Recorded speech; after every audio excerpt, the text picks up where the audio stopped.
që disponon Irani, a është i fuqishëm Irani për të përballuar luftën? Irani ka një ushtri, ka drone, ka një arsenal raketash. Nuk ka armë bërthamore, nuk ka fuqinë e Rusisë, sigurisht, po e shohim që nuk e ka fuqinë e Rusisë. Qartazi nuk ka informacion të sakt, nuk ka një shërbim të fortë. Si që ka Izraeli? E ka patur, por nuk e ka më. Irani ka qenë një vend që ka shkaktuar dëme në territor tuaj, është një nga vendet më të rrezikshme në 30 vitet e kaluar. Kanë vrarë njerëz në Amerikë, në Angli, në territor evropian, në Gjermani. Ka element të sponsorizuar nga Irani, besoj unë, edhe në politikën dhe në mediumet shqiptare. Ka patur, kemi pasur thashe theme, nuk e konfirmoj dot. Në parlament? Apo jo vetëm? Jo në ato lloj instancash? Ka aludime për disa eksponent politik jo të vegjël. Ka aludime për disa janë ende gjallë. I shohim në ekran? I shohim sigurisht, i shohim në ekran që kanë pasur të gjithë janë pro-amerikan po. Të gjithë të sponsorizuarit janë pro, është si puna e keni dëgjuar narcismin? Po. Narcisti perfekt ka një fasad gjatë vitit parë të marrëdhënies. Që nuk duket. Dhe ti nuk e kupton dot, kështu që janë perfekti, nuk i kap dot. Dhe këta janë më të sofistikuarit. Kur e ke kuptuar që ka njerëz të tillë narcis të paguar nga shërbimet e Iranit? Jo, këta janë narcis, këta janë më tepër, thjesht e dash për analogji. Sepse, me sa mbaj mend, ju keni qenë edhe në Ralf ka qenë në komisionin që është ngritur para se të vinin këta opozita iraniane. Ka gjëra për të thënë? Në lidhje me Manzën? Tani, unë kam shërbyer edhe si zëdhënësi ministrisë jashtme, po pas kësaj detyre, kur kam qenë këshilltar diplomatik në kuvend, kam pasur shumë kontakte me përfaqësuesit e mujahedinëve, por edhe me përfaqësuesit e juaj. Për shembull, John McCainin e kam shoqëruar unë gjatë vizitës tij në parlament, kur erdhi në kryesi, të ndjerin. Ish kandidati për president, kundër Obamës. Kemi patur shumë eksponent perëndimor, sidomos amerikan, por edhe norvegjez, spanjoll, që vinin dhe lobonin që Shqipëria të rriste kapacitetin pritës të iranianëve. Unë mbaj mend në atë kohë Meta ka qenë kryetar kuvendi,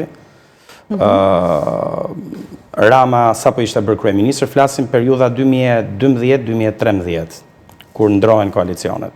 Ose 2013, më saktë, 2013-2014. Po, filloi, më besoj që filluan bisedat që në 2012. Internacionale socialista.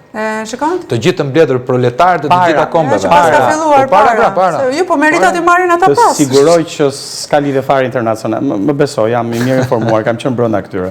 Ta garantoj, po ky është një muhabet tjetër, e lëm për një herë tjetër. Do ta besoj. Por ka pasur disa takime, ka pasur edhe biseda dhe tensionet e brendshme në kabinet, edhe me Metën, edhe me Ramën. Edhe në kohën e Berishës, kur ka qenë Berisha kryeministër, dhe Meta ishte ministër i jashtëm dhe zëvendës kryeministër. Potencionet se nuk është e lehtë, dëgjoj, nuk është e lehtë të marrësh numra të mëdhenj të një opozite iraniane dhe të hapjesh sherr me Iranin. Ndërkohë që vendet perëndimore nuk donin ta bënin. Unë mbaj mend kam qenë në bisedime me eurodeputet francez, spanjoll, ish deputet norvegjez, përfaqësues amerikan. Bisedime me mua si këshilltar diplomatik i kryetarit kuvendit atë kohë. Dhe i thoja, po pse s'merrni edhe juve disa? Dhe spanjolli dhe francezi ma thanë troç, dëgjoj, ne nuk duam të hapim në një sherr më të madh me Iranin se sa tensionit që kemi deri më sot. Kështu që ne do të na konvenonte më shumë që ti merrte Shqipëria të gjithë. Pra, imagjinoni se çfarë lloj arrogancë ka pasur në bisedime nga disa përfaqësues tuaj, dhe unë nuk kam qenë, sinqerisht, personalisht nuk kam qenë pro pritjes së një numri kaq të madh mujahedinësh në Shqipëri, në territorin shqiptar. Nuk kemi ne kapacitet për të marrë mbi supe një barë kaq të madhe dhe të hapnim një vatër konflikti me Iranin. 92 milion popullsi. Cili ka qenë arsyetimi logjik i juaj në atë kohë? Pa e ditur se... Pragmatik, ç'na duhet neve? Troç fare. Ç'na duhet ne? Ç'na duhet, absolutisht. Shumë e bukur. Jo, sinqerisht, unë ja kam thënë përfaqësues, ja kam thënë, ja thoya edhe Metës atë, se ne flisim shumë hapur në kabinet në atë kohë. Dhe i thoya, ç'na duhet neve? Dhe ka pasur rezerva, ju siguroj, ka pasur rezerva edhe nga politikanët shqiptar. Por presioni amerikan ka qenë kaq i madh në atë kohë që ne t'i merrnim. Dhe fatkeqësisht liderat tanë, siç e ka pas bërë Rama, më duket foto e famshme me Obamën, Për një foto me një president, pranonim loj-loj, me armë kimike, me mujahedin, me Taliban, me Afgan, me fjalë. Sillni edhe plerat kimike të Kalabris që i menaxhon mafia nga Napoli e deri në Catanzaro, ku janë ato krerët e mafjës Kalabris. Hajde sillni këtu në emër të Bashkimit Evropian dhe të riciklimit dhe të pastrimit. Ç'na duhet ne kemi një shtëpi të vogël. A u fol për para? Apo vetëm presion? Jo, unë nuk kam qenë asnjëherë prezent në asnjë bisedë që mund të jetë folur për para. Po, është folur për para nga iranianët, nga mujahedinët, duke thënë që ne jemi self-sufficient dhe që do kemi mbështetje nga perëndimi.